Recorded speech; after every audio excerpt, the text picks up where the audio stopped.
Hey, what is up, mortals? It is Amphianne here with a new video for you. Welcome to part 1 of season 1 of What If Izuku Was Majin. I just wanted to greet you guys by saying, sit back and relax. You're in for a treat. So, we begin. On a bright day in Musutafu, Japan, a young woman swept and cleaned around the apartment.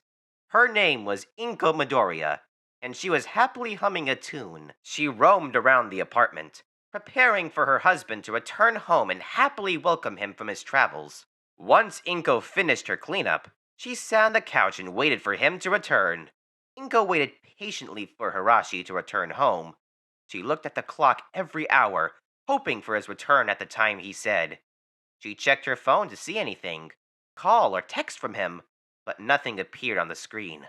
Maybe he's taking his time to return home, Inko told herself.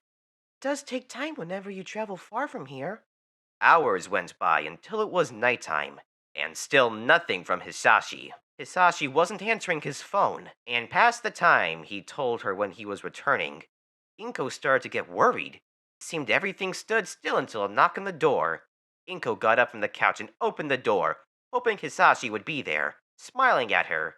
However, the one standing in front of the doorway was an officer holding a gift bag.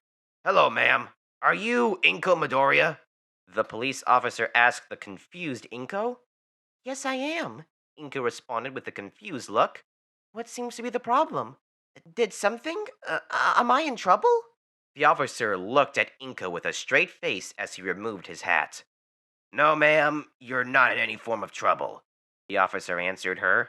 However, I do have terrible news about your husband. Inko held a hand over her mouth in shock. Is it okay for me to come in? Inko nodded to him as she let the officer into the apartment. The officer walked into the apartment, sat on the couch, and set down the gift on the table. Once Inko and the officer were situated, he told Inko everything that had happened to her husband. Inko was devastated at what she had heard. Hisashi Midoriya, her husband, was gone. Inko could feel tears rolling down her face, and hard to form any words to say to the officer. No! It can't be! Inko cried out to the officer. Please tell me that he isn't dead! The officer looked at her with a sad look. I'm sorry, but it's true. During the fight between All Might and multiple villains, several buildings crumbled due to one of the villains throwing All Might around, and the other that seemed to be battle crazy kept him away from trying to save anyone from the falling debris. The officer paused before continuing. We were able to arrest most of the villains that caused the fight, but one disappeared without a trace. All the other heroes finally arrived to help search for the survivors of the fight. Unfortunately, most of them were injured, and some were crushed beneath the rubble. While moving the wreckage and searching for survivors, one of the heroes heard a cry from underneath the wreckage. Oh God, was the only thing Inko could say. Multiple heroes and officers tried to remove the wreckage as quickly to see who cried for help. And there, we saw your husband, laying on the ground, barely moving with large amounts of blood around him. We were able to get him into the ambulance, but during the drive, he grabbed my attention and told me this.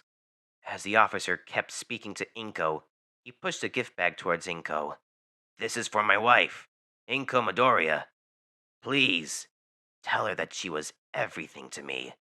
Unfortunately, once he finished that sentence, it was too late to save him. No, no, no! Inko cried as she rocked back and forth. I'm sorry for your loss, ma'am, and I hope his gift from your husband could help you. The officer got up from the chair and walked towards the door. The officer closed the door behind him, leaving Inko all by herself. Inko didn't know what to do, and then she remembered her husband's gift. She grabbed the bag, opening and was surprised to see what was inside the bag.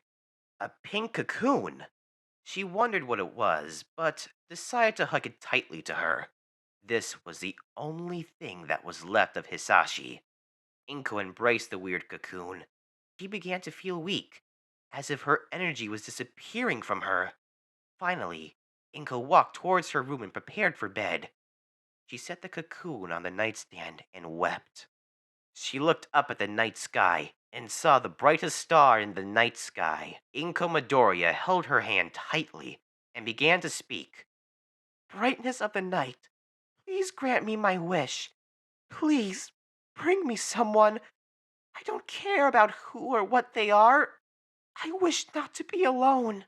She hugged the pink cocoon closely as she felt more of her energy disappear. Finally, she set the pink cocoon down and went to sleep. As Inko went to sleep, the pink cocoon suddenly flashed an M on it before disappearing.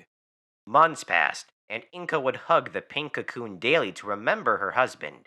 However, with each day Inko embraced the pink cocoon, more of her energy would disappear into the cocoon without her knowing. Inko doesn't understand why or how the cocoon is capable of that. She wonders why her husband got it in the first place but didn't complain about it. But one day, as she hugged the cocoon, she felt nothing draining from her. Then, she felt the cocoon start shaking and blowing steam out of several holes. Inko dropped the cocoon onto the ground as it began to shake violently. She didn't know what to do but chose to hide behind the couch and wait for whatever to happen. Inko covered her ears and closed her eyes. But nothing happened. Inko slowly looked over from the couch to see what happened.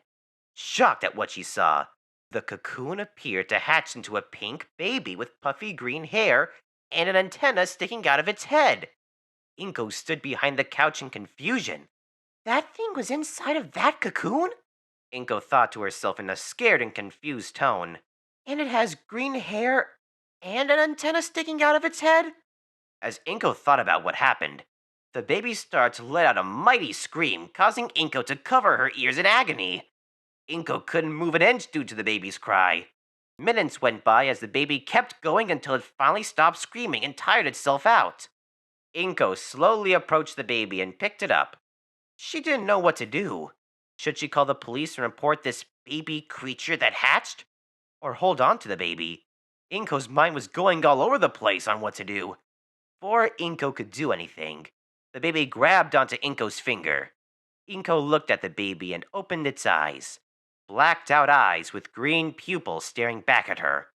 Inko smiled at the baby and decided to watch over the baby. Inko settled on the name for the baby, Izuku Midoriya. Years went by, and everything for Izuku and Inko seemed normal as it can be. However, Inko would notice weird habits and behavior issues coming from Izuku. Whenever Izuku was a baby, Inko would give him any milk she would have on her, but it didn't seem he would drink most milk. Mostly, Izuku would drink usually sweetened condensed milk.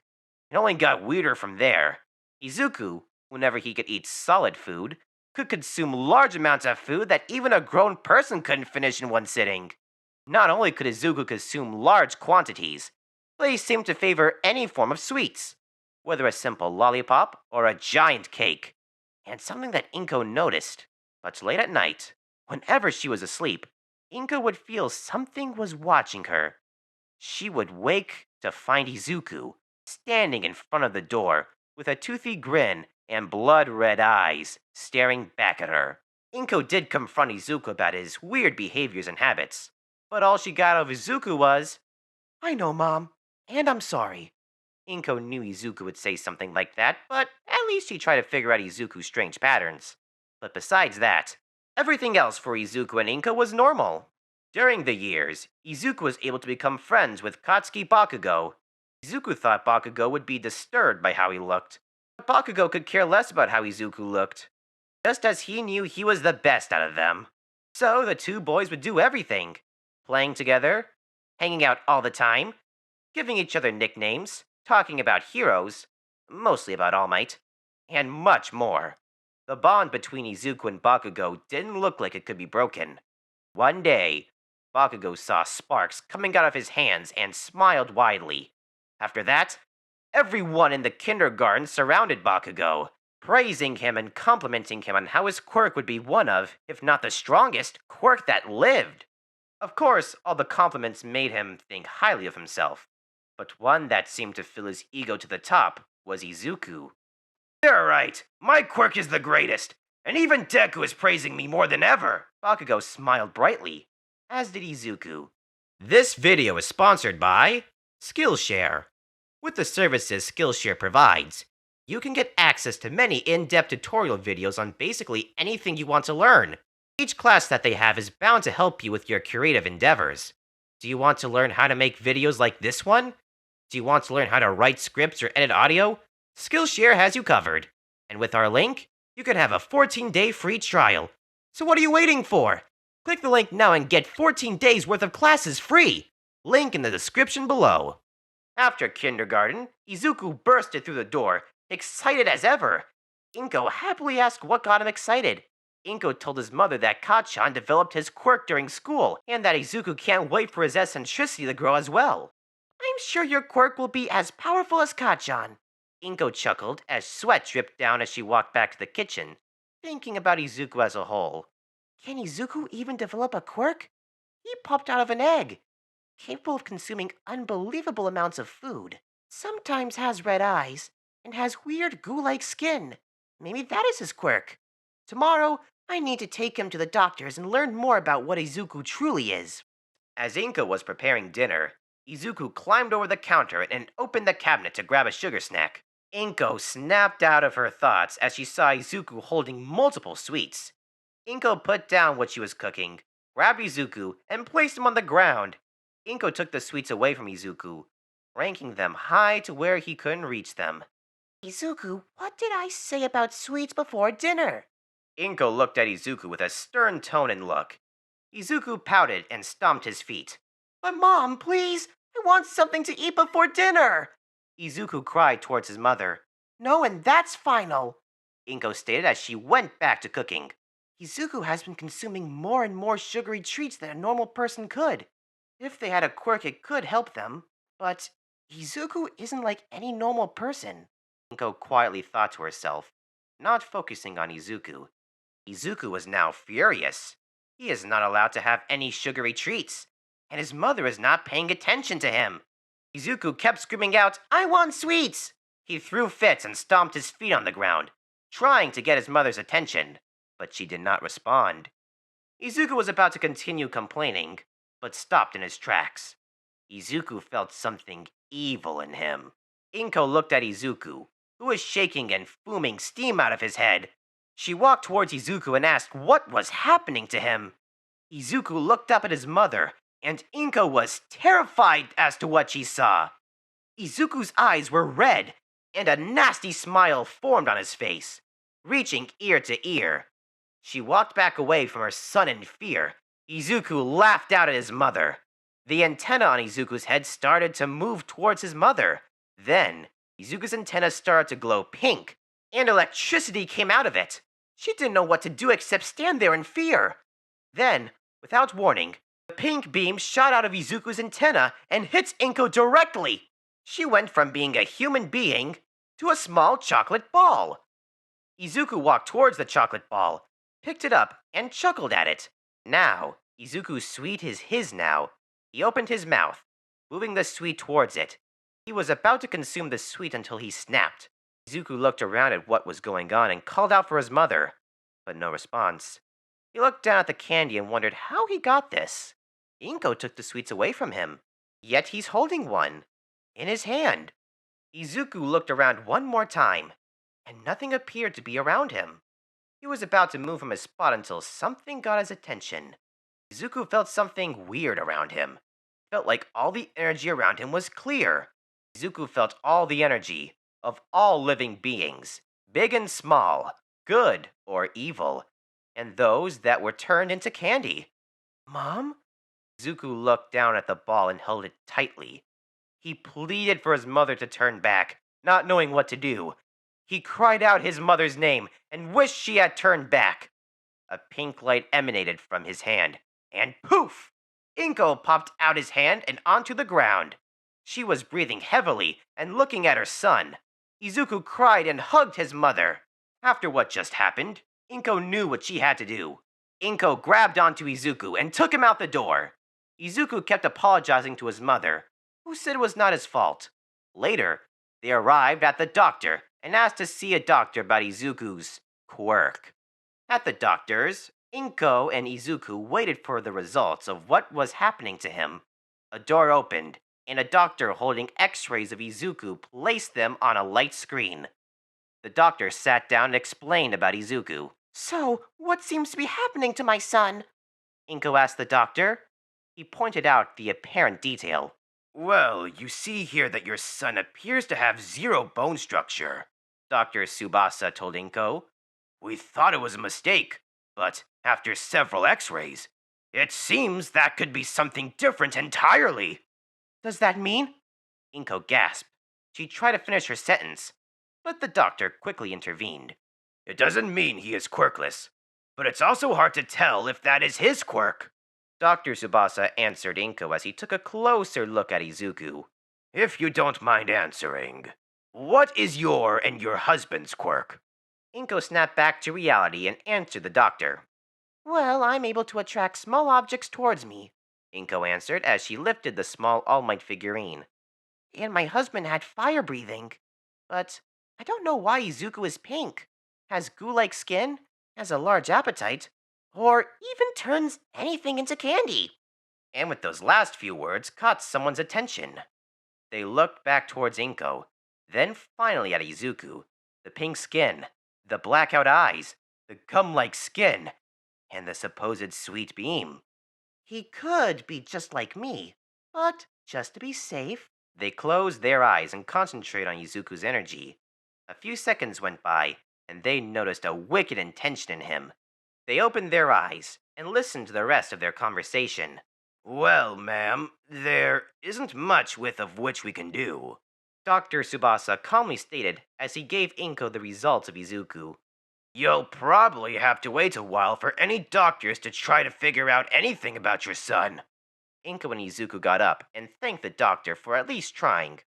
Izuku and Inko left the doctors with even more questions than answers. But neither of the Midoriyas noticed that they were being followed by what appeared to be a researcher.